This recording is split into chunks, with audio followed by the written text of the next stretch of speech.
V dnešnom videu by som vám rád ukázal svoje úplne prvé hodinky, ktorými boli hodinky značky Prime. A tieto hodinky som dostal niekedy v rokoch 1981 alebo 82 na Vianoce a v danom čase som bol prvák na základnej škole. To znamená, že hodinky majú k dnešnému dňu 44 rokov a na to všetko, čo so mnou prežili, sú relatívne vo veľmi peknom stave a idú. Moje meno je Peter Rakvica a vítam vás na YouTube kanáli naplno.tv.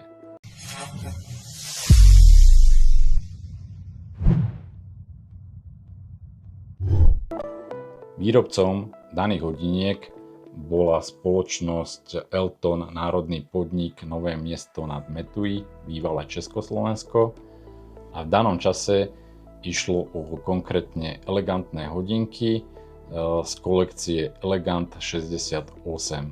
Sú to hodinky s mechanickým ručným náťahom bez dátumu. Majú v sebe strojček pravdepodobne s kalibrom 68.3 alebo 68.1 a tieto hodinky v danej dobe deklarovali, že mali chod náťahu zhruba 38 až 40 hodín. Ja mám aktuálne vyskúšané, že hodinky mi vydržia po plnom natiahnutí cca nejakých 32 hodín.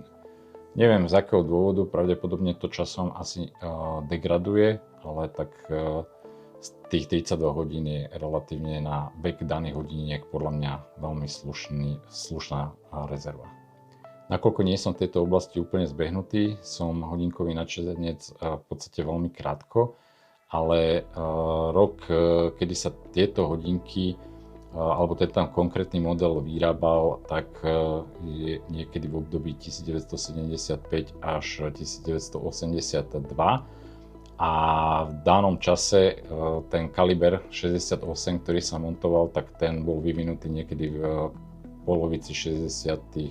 rokov, čiže niekedy okolo roku 1965. Čo sa technických parametrov týka, tak hodinky majú púzdro osadzené, ktoré je pochromované a priemer hodiniek je 34 mm, čo bol v danej dobe v Československu štandardný rozmer pánskych hodiniek. Hodinky majú ciferník taký striebristro matný a čo sa týka indexov, tak tie sú pochromované a vyloštené.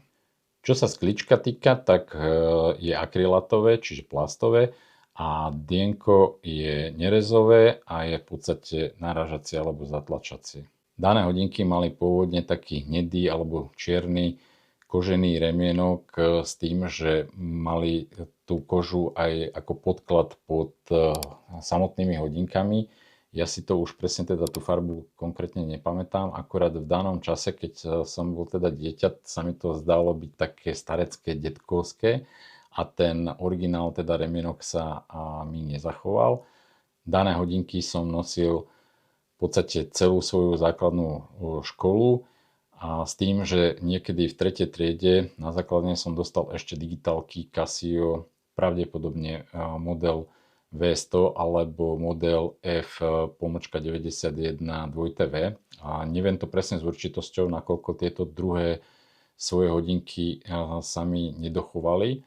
Ale teda viem, že som ich striedal v danom čase, s tým, že samozrejme v tej dobe ako mladý chalán pre mňa boli atraktívnejšie tie hodinky od značky Casio a tie som teda nosil radšej, i napriek tomu teda, že to boli obyčajné plastové kvarcové hodinky, ale v danom čase si človek nevedel uvedomiť tú hodnotu alebo eventuálne tú krásu tých daných hodiniek. Čo je veľmi zaujímavé na týchto mojich Primkách je to, že dané hodinky neboli nikdy servisované a to je proste na tom zaražajúce, alebo eventuálne to na tom ja brutálne obdivujem, že tie hodinky stále idú. V podstate svoj prvý servis tie hodinky dostali asi možno mesiac pred natočením tohto videa, pretože keď som ich teda našiel a teda zistil som, že idú, tak prvé, čo som s nimi urobil, tak som ich zaniesol k hodinárovi v Trenčine. Je to hodinárstvo Jan Havier a to hodinárstvo sídli v oblasti za mostami, alebo teda v Trenčine sa tá oblasť volá, alebo teda štvrť volá za mostami. A tento hodinár ich vlastne komplet vyčistil a urobil kompletný servis toho daného strojčeka a dal im teda aj nový remienok, ktorý sa k tým daným hodinkám hodí. Tento remienok je kožený a zo spodnej strany je perforovaný, to znamená, že sa pod ním až tak nepotí ruka. Ja som týmto hodinkám veľmi rád a som z nich veľmi nadšený. Je to proste pre mňa spomienka na detstvo a na základe toho by som dané hodinky teda nikdy nepredal. A tieto hodinky sú podľa môjho názoru na dnešné pomery, čo sa týka rozmeru, dosť maličké, že môže to pôsobiť tak relatívne smiešne, nakoľko ja nosím po väčšinou času hodinky ďaleko väčšie a konkrétne teda sú to Garminy a tie nosím kvôli tomu, že si monitorujem nejaké určité zdravotné funkcie a určité nejaké športy, ale tieto svoje tradičné hodinky si veľmi rád dám. Za každým, keď sa na ne pozriem, tak vo mne vzbudzujú veľmi veľa spomienok z toho detstva.